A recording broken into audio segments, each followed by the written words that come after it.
Laser sights increase confidence regardless of experience level, whether you're learning the fundamentals or overcoming aging eyes. Crimson Trace, making laser sight standard equipment. Visit crimsontrace.com to find a dealer near you.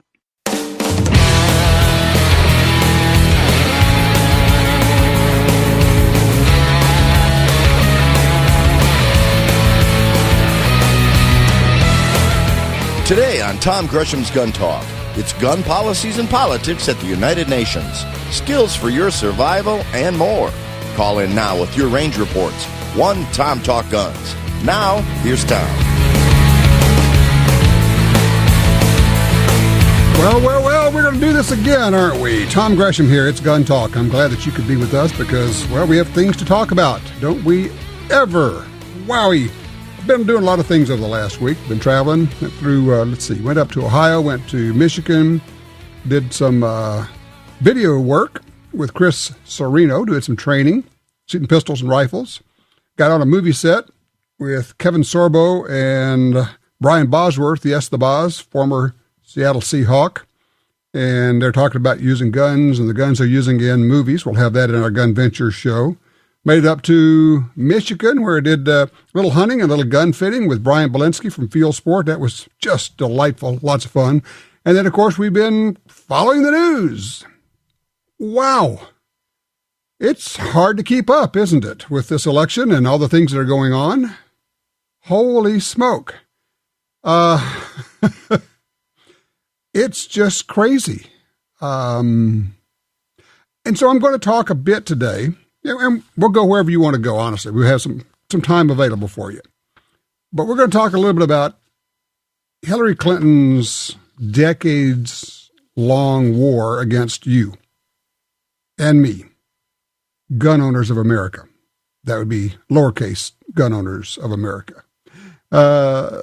She lists, when she was asked what enemy she has, which enemy she's proudest of, she lists number 1 on her enemies list is you and me, because she lists the NRA as the enemy she is proudest to have.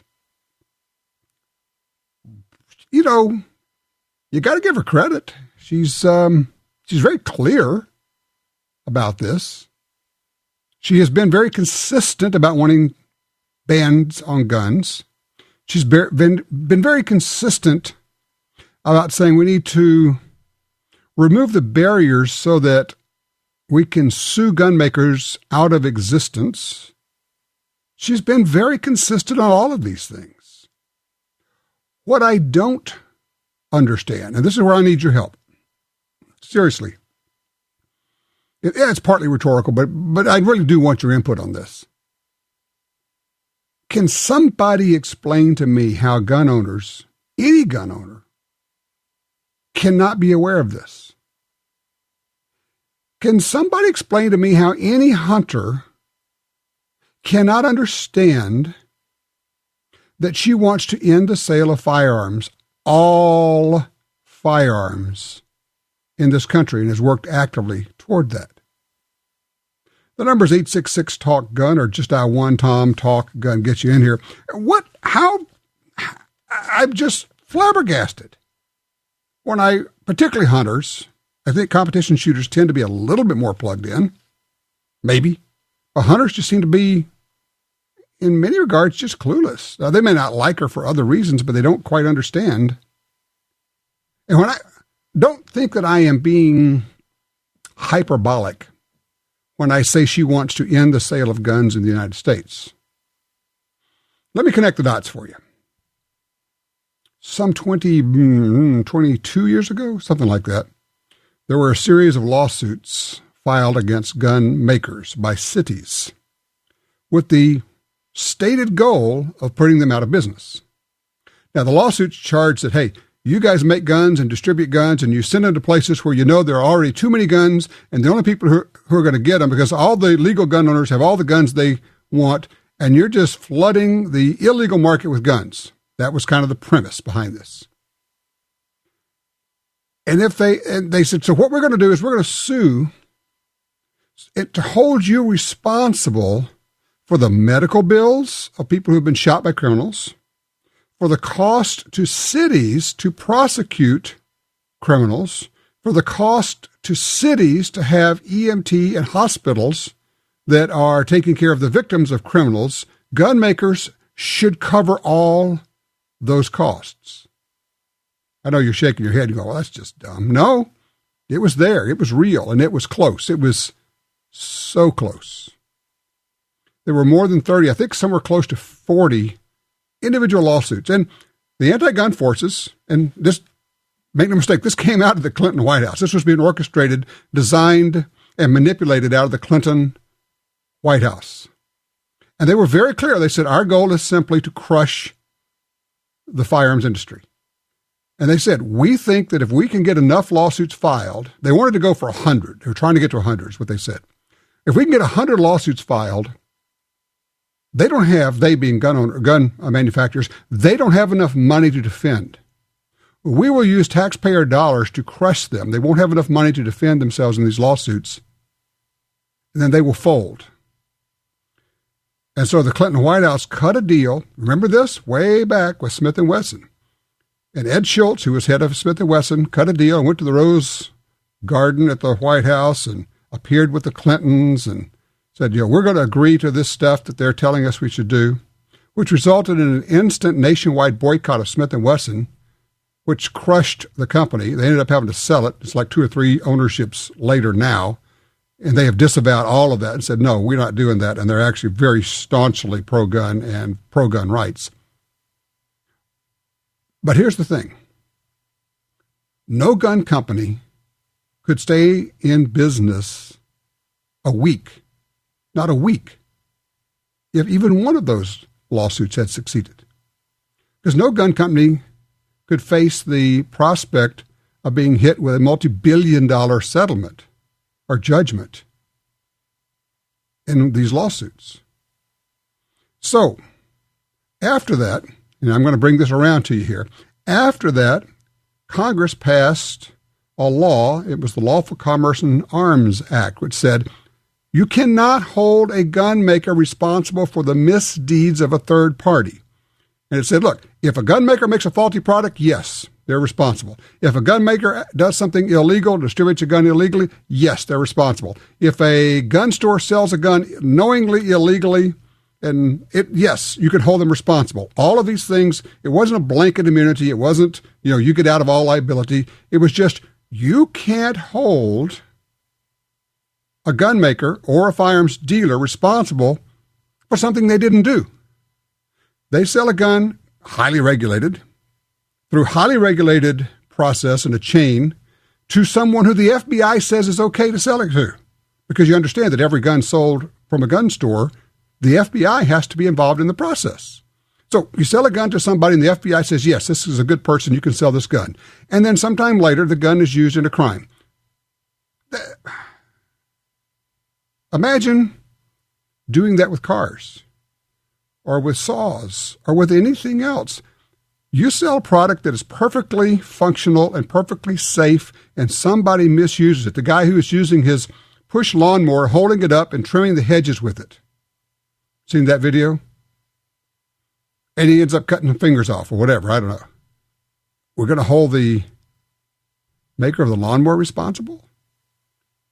No, but that's not the point. So we just had this case.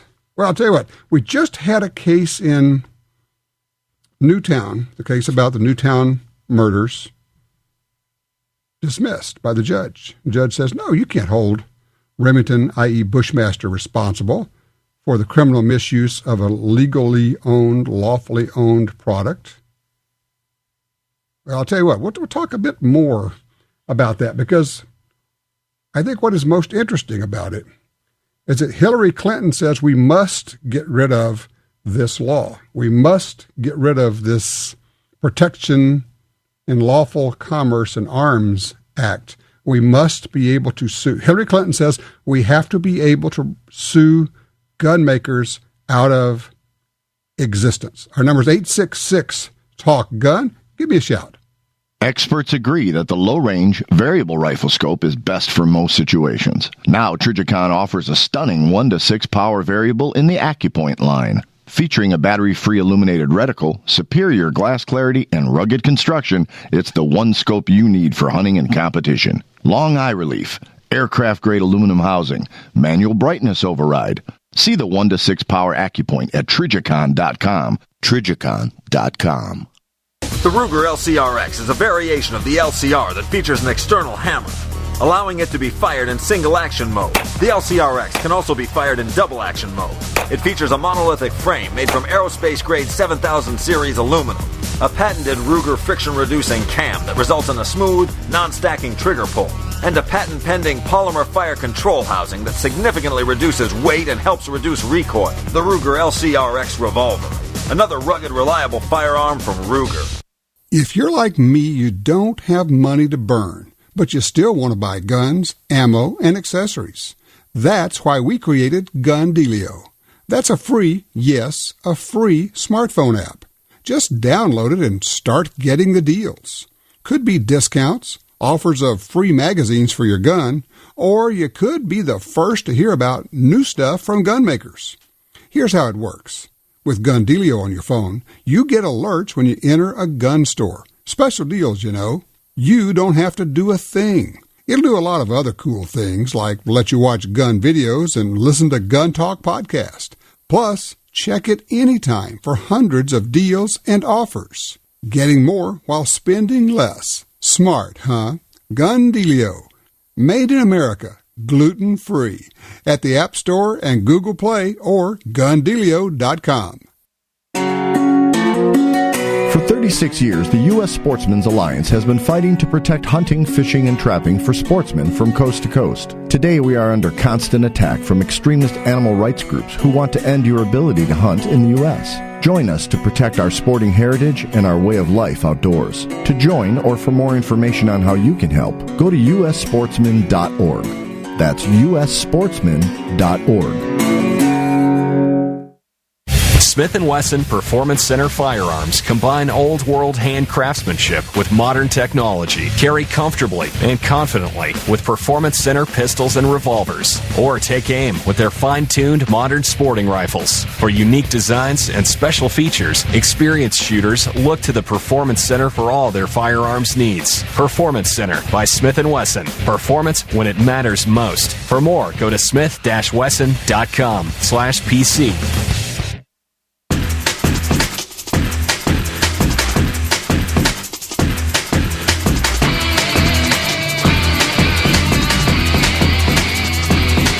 All right, back with you. 866-TALK-GUN gets you in here.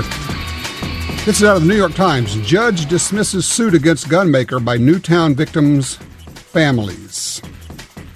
On Friday, Judge Bellis repeatedly cited the law, the Protection of Lawful Commerce in Arms Act, as the basis for her reasoning. She dismissed this lawsuit trying to hold Bushmaster and Remington, the owner of Bushmaster, for the acts of Adam Lanza in killing all those school children. What was interesting is all the comments made. The people who brought the suit, this is from the New York Times, it says they argue that the manufacturers and distributors of assault rifles modeled on the AR-15 had been negligent in selling the weapons to civilians who, wait for it, are not trained to handle a gun that is, quote, designed to be used in combat to assault and kill enemies of war, close quote, as Joshua Koskoff, one of the family's lawyers, said in June. Judge Bellis said, to extend the theory of negligent entrustment to the class of non-military, non-police civilians, the general public, would imply that the general public lacks the ordinary prudence necessary to handle an object that Congress regards as appropriate for sale to the general public. She said, this court is unwilling to do. So Congress says the public can have these guns, but these people are asking the judge to say, no, people are just too stupid to own a semi-automatic rifle. Because that's all this is, a semi-automatic rifle, like the one I used 50 years ago to kill my first deer, like the one that Teddy Roosevelt used 100 years ago to hunt with. It's a semi-automatic rifle. Of course, They do plan to appeal. Now, in the New York Times, they really nailed it here, and they're correct. They said the case represented one of the most serious legal threats to the gun industry in years. Hillary Clinton, then in the middle of a primary fight against Bernie Sanders in the Democratic presidential primaries, praised one of the judge's initial rulings in April. And then a fellow with the Brady campaign says, it shows the evils of this federal law that gives special privileges to irresponsible gun companies that no one else in society has. Actually, you can't sue Ford when somebody gets drunk and crashes the car. It makes victims, including those in the Sandy Hook massacres, into second-class citizens, said the Brady group, gun banning group spokesperson. Governor Daniel Malloy of Connecticut said, while today is a deeply disappointing day for their families, their appeal will continue this fight for justice. I particularly like this one. The case's effect should be measured by more than its result in court, said Timothy Leighton, an expert in tort law and gun cases at the Georgia State University College of Law. Quote, in popular discourse or political discourse, gun violence is often talked about in the context of criminals using weapons. He said, these lawsuits suggest that the real problem in gun violence we should focus on is the firearm industry's sales, marketing, and distribution practices. That is the crux of the whole thing. They're saying we should not be focusing on the criminal misuse of guns.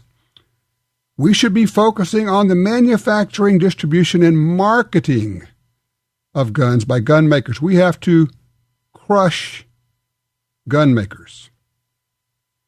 So what can Hillary Clinton do about it? A lot. Executive order, she's already said, it's come out this week with WikiLeaks, that she plans to use executive orders to close the so-called mythical gun show loophole. Just change the law. She could try to do that with universal background checks. She could try to limit the number of guns a person owns or how much ammunition you own. She absolutely will, and she said she will, try and work hard to undo this Protection of Lawful Commerce and Arms Act. In other words, set it up so that one successful lawsuit closes the door of every single gun maker in America. I'm not talking about semi-automatic rifles. I'm talking about handguns, shotguns, duck guns, turkey guns, trap guns, skeet guns, every gun. No one will continue to make guns in this country if one of those lawsuits succeeded. And this is why. You say, oh, Tom, you're overstating the case. No. Their insurance companies will say, that's it, we're out, you are gone, you don't have any insurance. You're on your own. Done. Over. Can't do business that way. Oh, did you see this one? What else could a President Clinton do? Oh, you want to sit down for this one. Now what we're hearing is she has promised Michael Bloomberg, yes, the guy who's promised $50 million of his money for gun control and gun bans, Michael Bloomberg, the position of Secretary of State. Well, let's see. Gee, what could he do as Secretary of State? A guy who truly does hate gun ownership. Oh, let's see. Can we say the United Nations? We'll talk about that very soon on the show. How about imports of guns, which have to be okayed by the State Department? How about treaties? Can you even imagine what could be done out of the State Department with a Michael Bloomberg in there? Oh, would you like one other? Gee, who could she put on the Supreme Court? Oh, maybe a name like a Barack Obama, Charles Schumer, or how about Eric Holder, who was in charge of the Fast and Furious gun smuggling efforts, which put guns into the hands of narco-terrorists And to date, we think those guns have now been used to murder at least 400 people. Yeah, that Eric Holder. GGG, what could she do? Well, she would do anything and everything she can. And now we're seeing more and more in the WikiLeaks what she plans to do. We're seeing the emails. It's out there. Let's see, here's one from Clinton campaign press secretary Brian Fallon, emails circling back, talking to the media, says, let's see, she reported tonight on a few of the specific proposals she would support as president. Universal background checks, of course, but also closing the gun show loophole by executive order and imposing manufacturer liability. Making manufacturers legally responsible for the misuse of products by criminals. That's what she plans to do. This is according to her press secretary. If you're on the fence, why? Can somebody explain to me how people don't understand this, how people don't know this?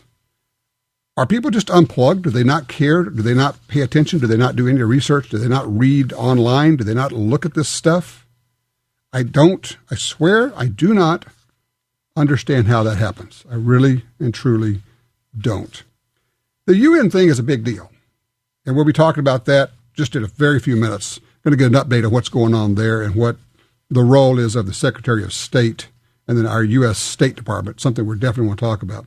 Hey, look, here's a heads up, too, by the way. If you have Gundealio, our great app on your phone, if it's on an iPhone, here's what I want you to do. It's going to sound weird. Delete it and then reinstall it because we have a new build up, and that's the only way to get the latest, greatest version. Just delete it and reinstall it.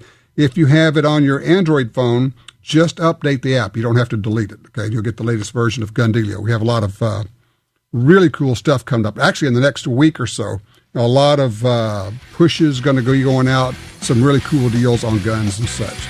Okay, so what is the deal with the United Nations and the treaty and the assault on our gun rights? Do we have to pay attention to that? Is it binding on all of us here? And what could a Hillary Clinton presidency with maybe Bloomberg as Secretary of State do? We'll talk about that when we come back. 866 Talk Gun. I'm Tom Gresham. This is Gun Talk.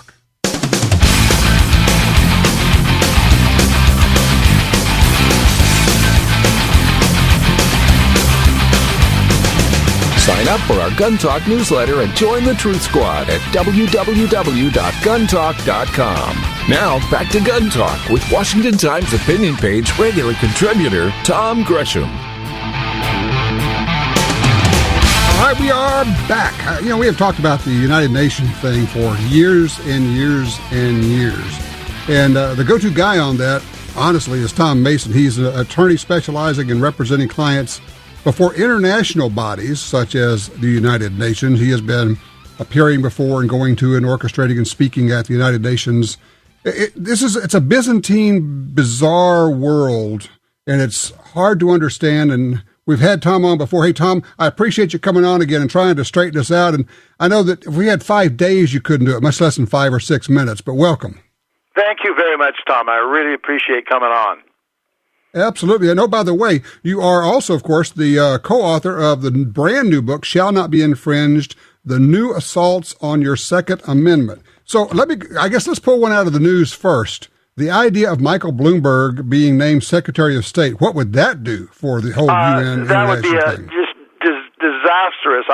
You say to yourself sometimes, it can't get any worse. And I just went through Hillary Clinton and John Kerry being our Secretary of State, and I thought, well, it couldn't be any worse. Michael Bloomberg would be worse. But let me kind of plug the book for a second and how it relates to the Secretary of State. Part 2 of the book has to do with the UN, and the most interesting part of it has to do with how Hillary Clinton betrayed us at the UN when it came to the Arms Trade Treaty, which went into effect in 2014. The story that I think your listeners will be interested in is that during the Bush administration, the treaty negotiations went on, and the Bush was able to get an exemption from the treaty for all American firearms. The language was held under national constitutional protections. A very wonderful diplomat by the name of Don Maley did that. And then the Obama administration came in with Hillary Clinton, and she gave that away. She betrayed us, and that's what a good part of the book's about. And in fact, one chapter of the book has to do with the emails that we found during the Benghazi administration that show that. But again, back to circling back to the horrible scenario, the one that I didn't believe it could be any worse. Michael Bloomberg would probably be even worse. I can't believe I'm saying that. Given how bad Hillary was. Well, Tom, explain if you can what could happen if you just said, okay, worst case, you got Bloomberg in there. What's the role of the State Department? What could happen to American gun owners? Because, a lot of them still think, well, we have our American laws, and what they do in the UN doesn't really affect us. What could actually happen? That's an excellent question, and there's a whole series of things that could happen. The most immediate thing that could happen would be that the parties that are the signatories and part of the treaty, let's say Italy, because of their government's policy and wanting to fulfill the treaty, would not be able to literally export arms to the United States. Now, I don't want to go into the chapter and verse of how that would happen, but that's the first thing that could happen. The second, the worst thing that could happen is that somebody like Bloomberg and a Clinton administration could say that we need to fulfill the object and purpose of the treaty. Now, we've signed the treaty.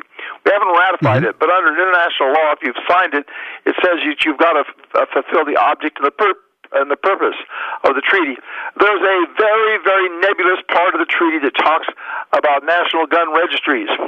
And some people say that means just a registry of what type of guns are coming in, but you very well could interpret that as being a national registration on a national scale.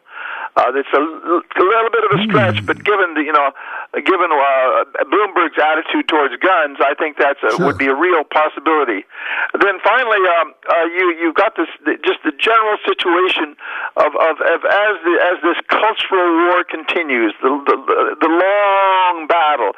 This is just another significant defeat for gun rights in this long worldwide battle. Now, the one thing that I haven't said, and because I do international work, I've got to say this: we haven't talked about how this treaty affects gun rights all over the world. And remember, it's just not us that want to be gun owners. There are brothers and sisters in all kinds of other jurisdictions that are affected by this treaty and hurting even more than we're hurting.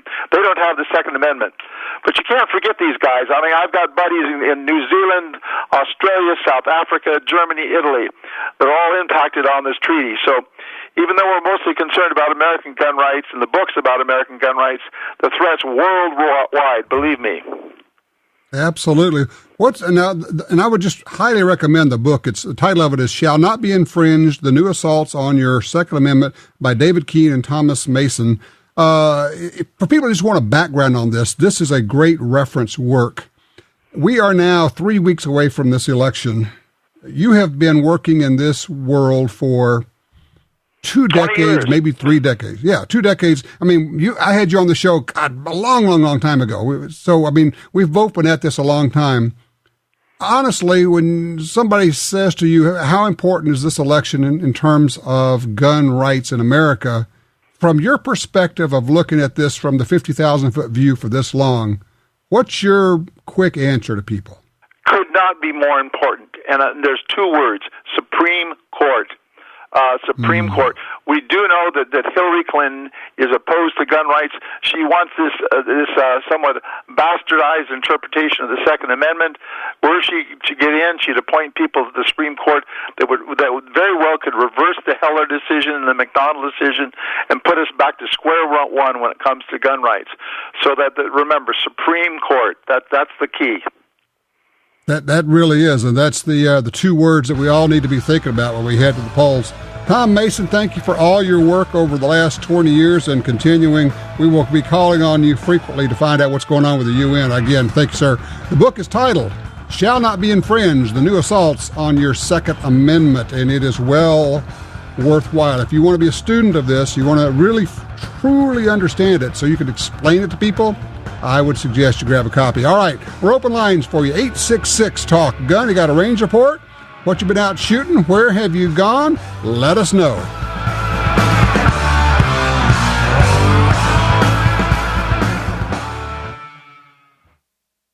As we celebrate 2 centuries in Remington country, it's humbling to think about all the ground we've covered. Since the infancy of our nation, we've journeyed with you every step of the way, helping shape the course of American history. Remington country is bigger than a place, and for the 200 years, it's been our highest honor supporting your freedoms and your way of life. To celebrate, Remington is giving away 200 guns. For a chance to win, tell us your story at 200sweepstakes.remington.com. You got your carry permit, and that's good. But you know you could use more training. Get the DVDs, which have what you need. Springfield Armory presents Concealed Carry 1 and Concealed Carry 2 with Bata Group. Learn specific concealed carry skills from Top Gun fighting trainers. Get trained. Be prepared. This really is life and death. ShopGunTalk.com. That's ShopGunTalk.com. Do you know SID? If you want a gun silencer, SID is your champion. SID is a special kiosk powered by Silencer Shop that has shipped to more than 300 gun stores nationwide, where you and all of your trustees can register, get fingerprinted, and complete the documents necessary to own a silencer in your gun trust. Easy, ATF compliant, and you only need to visit SID once. SID, Secure Identity Documentation. Learn more at silencershop.com. Making the world a quieter place. If you carry a gun, you need training. Your concealed carry class was definitely not training. But time, money, and obligations keep you from spending days at a shooting school. The trusted folks at Gun Talk can help. Concealed Carry 1, our DVD featuring the Bata Group, covers what gun, what holster, how to carry, where to wear your gun, and much more. Visit ShopGunTalk.com. That's ShopGunTalk.com. Look, this really is life and death. Learn how to stay aware, how to get away, and how to fight if you must. At ShopGunTalk.com, you can get the 2 DVD set, including Fighting with the 1911 with Tiger McKee. No matter what gun you carry, this vital training info can save your life. Learn the draw, the stance, reloading, vital gear from Gun Talk. That's ShopGunTalk.com. ShopGunTalk.com. A decade since it was first introduced, the Taurus Judge still rules. This isn't just any personal defense revolver. This is an everyday gun. With its decisive stopping power, it's the original 5-shot game changer. Today it's available in more than a dozen models and capable of chambering both 45 Colt and 410 shot shell. You be the judge. Taurus Judge. What legends are made of. Visit TaurusUSA.com.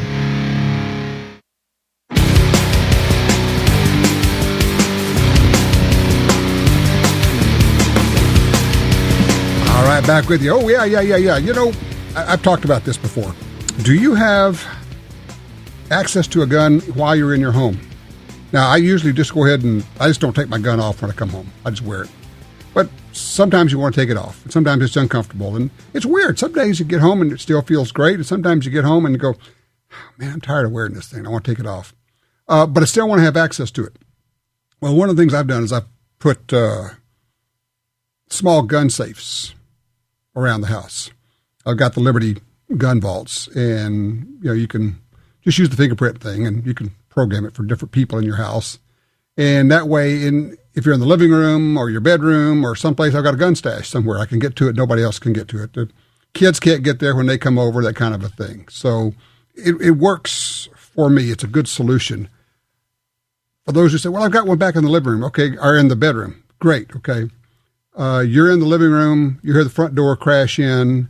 There will be people in your room in 5 seconds, 10 seconds, 20 seconds, whatever. How quickly can you get to your gun? Yeah, something to think about. By the way, we're giving away Liberty gun safes. Cool. Or the gun vaults anyway. The little ones for the handguns. This is their Liberty Safe handgun giveaway in October. It's going to end October 28th, so it's coming right up. You can enter for a chance to win. Go to guntalk.com/win. Giving away 4 of the HDX 250 handgun vaults with the biometric lock. And we're also going to have 20 first prize winners who are each going to get a Liberty Safe hat. Pretty cool. Guntalk.com/win. Let's talk to Phil on line 3 out of Detroit City. Hello, Phil. Hi, Tom. I love to shoot IDPA, have a lot of fun with it, and the club I shoot at most has a 6 unscored stage where they try and set up real-life scenarios. Uh-huh. And this last event was, you're in a mall, your little kid's in the toy store, and you hear gunfire. What do you do? So I'm going through, and the first threat I came to, I stopped. The second threat stopped. Third threat stopped. Fourth room was interesting. They had a threat that there was no chance of doing anything with. There was a non-threat.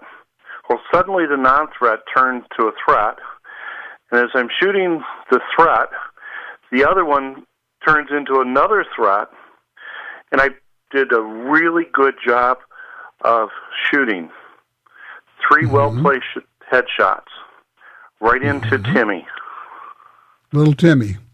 Little Timmy. Well, what'd you take away from that? Let's see. Tom's first thing, you need more training. Okay. The best I can come up with is I got tunnel vision. Well, Now, you know, of course. And as I was panning from right to left, the first thing I came to was what I shot at. Yep. Well, and it sounds as though they set up a really challenging stage for you. It was difficult. And and a good stage designer like that, somebody who designs these courses, can set up, and he's going to know, or she's going to know, okay, and then you're going to sweep over here, and the first thing you see, you're liable to shoot that. I mean, they've set it up knowing that that's probably where the failure mode is going to come, which, if they didn't do that, then people would be scoring 100 on it, and, they'd all be tied for the win. So they have to make it difficult. But, boy, when you go through something like that, let me ask you, when did you shoot this? Was that yesterday or when? Last week. Okay, you are a week ago, and you were still replaying that in your head, aren't you? I am. Yeah, that's the good stuff. Because let me tell you, I can replay the mistakes I've made in shoot houses and training. When I went through and did it right, yeah, okay, it was great, it was fun. But when I screwed up and either got shot or missed, an opportunity when the bad guy was there, I can still see those in my head. I can replay those in my head. Here's the other part. You're training every time you think about it, Phil. Every time you think about it, you're putting that in your head and going, okay, what could I have done? What should I have done? Where should I have looked? How should I have moved? Should I move faster? Should I move slower? You're training yourself up right now. Yeah, as I do, the IDPA I find has been really good for developing trigger work and focusing on targets, etc. And that's what I like about this particular one is they add this extra stage in where they do some real life stuff. And there's been stuff that I've played through and stuff I've learned about my own shooting too, or my own behavior and how I would react to different things. But you're right. You play this stuff over and over in your head. Mm-hmm. Now, understand that IDPA is still it's still a game. There's good stuff there, and you can learn a lot doing it.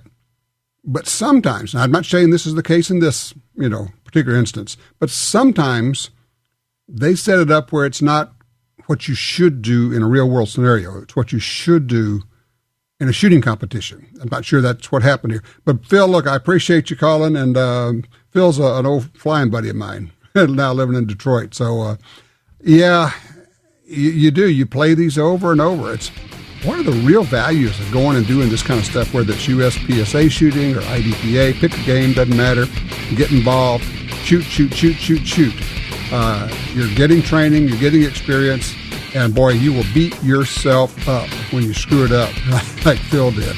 And, you want to do it on cardboard targets. That's the place to do it. 866-TALK-GUN. Are you a competitive shooter?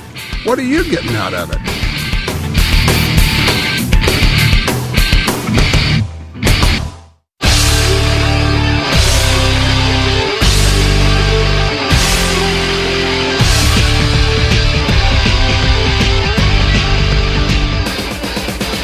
Alrighty, straight to the phones. Line 4, Tom's in Dallas, Texas, with a range report for us. Hey, Tom, where did you go?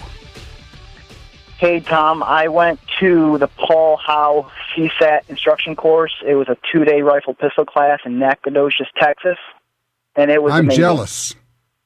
Yeah, he's the real deal, man. He really is. I so much would like to go take a class with him. So how did it go? What did you work on, both pistol and rifle?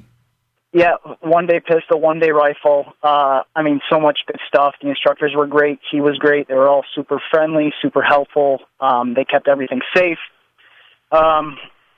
One great takeaway was it was kind of similar to what the previous caller was talking about. So after you make the decision to pull the trigger, you want to scan your surroundings, both left and right in front of you and behind you, and then return back to your original target to make sure they didn't get back up and were a threat again. Mm-hmm. But he also taught us one thing was to train so it works across all platforms. An example was he always went over the top to release the slide when you were to change a mag or when it locks back. And I asked, is he opposed to the slide release button, which I was accustomed to doing. And he brought up the idea that what if you were in a cold weather scenario and you had gloves on and your dexterity with that thumb isn't as good. You would have to fumble around with it. So going over the top and pulling that slide release back would work across all spectrums. Well, it's exactly what Gunsight's been teaching and Thunder Ranch has been teaching and Tiger McKee's been teaching. Said, look, reach over the top, rack the slide. You go, well, I just use the slide release. Okay, put on this mitten, not gloves, but a mitten to simulate your hand is injured or it's really cold and you've lost dexterity or whatever. Now work the slide release with this mitten on. Huh. Yeah. Oh, okay. That's going to be difficult. Okay. So, no, it's a great takeaway. You know what you've just described is what we always talk about here is that INTOT, the I never thought of that moment. We go, that makes sense. So good class, huh? Well, I am delighted. I've always wanted to go to Paul Howe's classes there in Nacogdoches, Texas, called CSAT. Highly recommended by everybody who goes there. Tom, thank you so much for the report. Line 2, Ellen's with us out of Montana. Hey, Ellen, what happened with your son? Hello. Hi there. What happened with your son? Well, my son, he's a young boy, like 20 years old, and this has been when Obama first got in, and I said to him, David, they want to take away our bullets. What the heck are they doing? What's going on? Why are they doing that? That doesn't make any sense. And that boy said to me, Mom, he's in war with us. And I'm going, what? He's in a war with us. Yeah, he's in a war with us. Remember, they tried to take away our guns, and then they went after our bullets? I'm going, what is going on?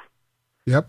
Well, you know what? I think your son is exactly right. He's in a war with us. It's a culture war, and the culture war, they will use, and thank you, Ellen, as we are seeing now with all the WikiLeaks, they will use anything, literally anything. They will destroy people to enact their version of the culture they want. Come on. Look at what's happening, all the releases day after day after day of what they're dumping on Donald Trump and using the media as their attack dogs. And the media, the general media, won't even report on the WikiLeaks. And we're not talking about accusations. We're talking about the actual emails from Clinton and Podesta and all of that. It's just right there. It's actionable. People should go to jail for what's in those emails. So it is, in fact, a war. They are at war with us. And if you think it was bad under Obama, she is 10x that. There'll be no stopping her. Tell you what, when I come back, I do want to share with you one gun store owner who said, if she's elected, I am out of business. He's got a reason for